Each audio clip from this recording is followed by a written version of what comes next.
I'm Rachel, and this is my Am reading video for Friday, February 28th, 2020.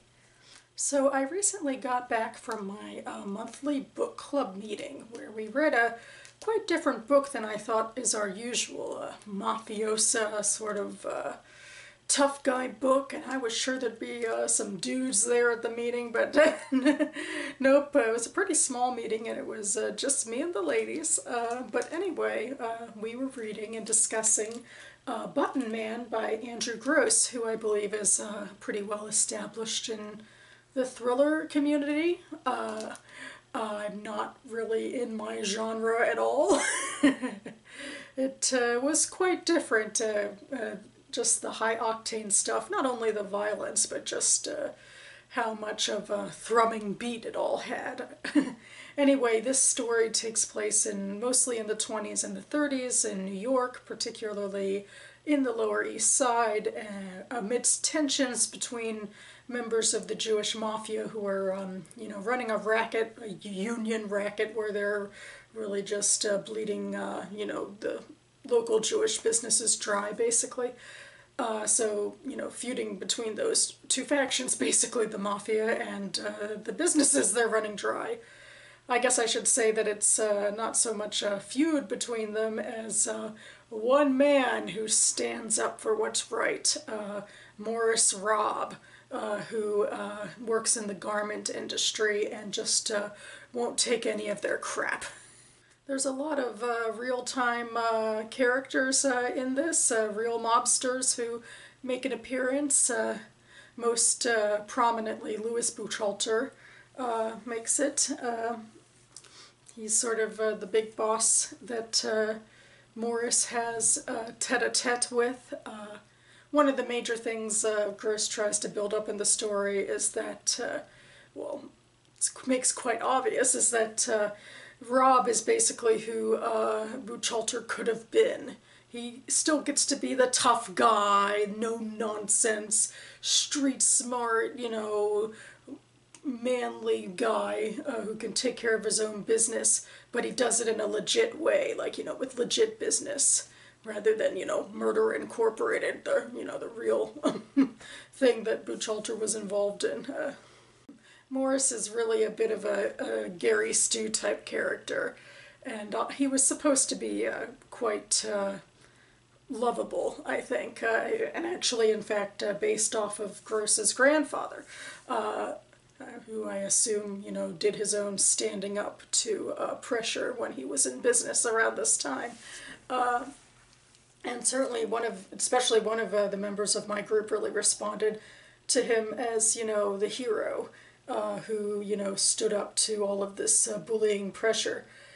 For me, I feel some personal backlash, I think, particularly with the tough guy characters, the macho characters, the ones who claim that, they, are hardscrabble and got everywhere on their own rather than, had help along the way.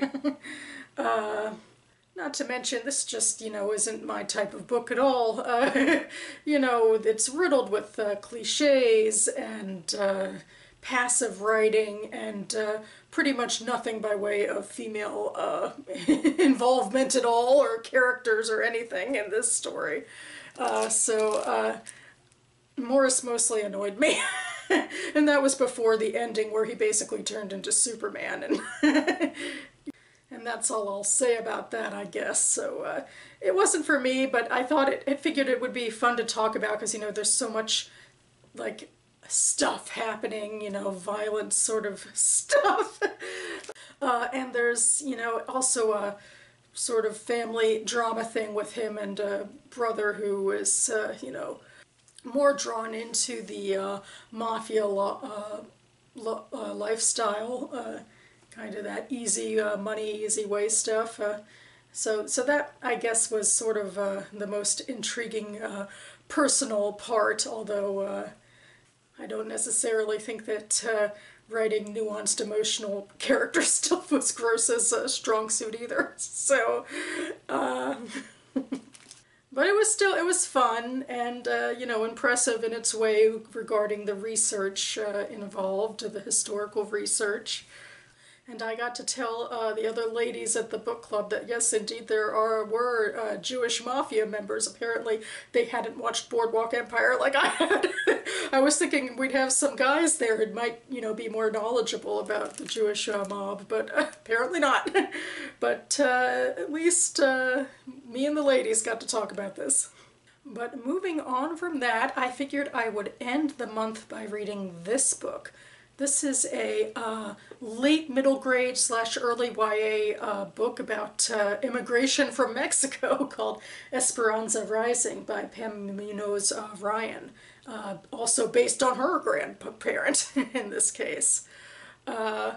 Certainly one of the reasons this book came to mind is because earlier this month another book on Mexican immigration was published and was much maligned.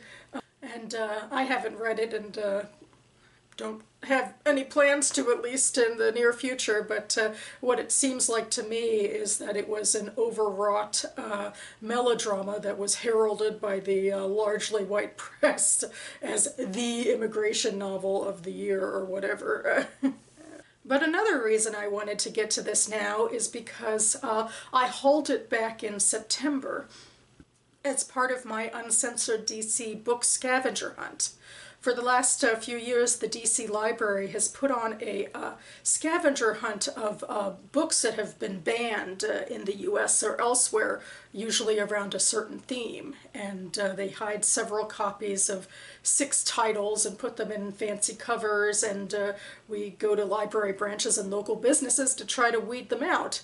And now I have the 6 books from 2019, and I want to get to reading them, and I figured this would be a nice way to go for the end of February. Kind of a easy, quick read, I think, because of, you know, the YA MG part of it, but still meaningful as well. I have started it, and I have to say, you know, the writing is relatively schmaltzy, kind of reminding me of Button Man a bit, although I feel like, again, can't you give maybe a little more flack to a YA MG book for that? I don't know. But so far I'm enjoying it. So that about covers it for me now. I'm also in the middle of and prepping to read more BookTube prize books. In my latest book haul video, which I'll link down below, I mostly took out library audiobooks that I'm hoping to squeeze in March as well, along perhaps with some BookTube SFF shortlist books, and as luck would have it, my book club leader is traveling next month, and she was looking for someone to lead in the March meeting, and I ended up volunteering. I wasn't sure if I was going to get to the book club pick for next month, but now I guess I have to, as well as leading the actual meeting. I'm not even sure what the book will be yet, but hopefully there'll be some book club related questions on Jewish Book Council or elsewhere. We'll have to see. So that's what's coming up for me. Hope you all have some exciting March plans as well, especially, I suppose, those of you who are invested as I am in the BookTube related awards and prizes. Thanks so much for watching, everyone, and I'll see you next time.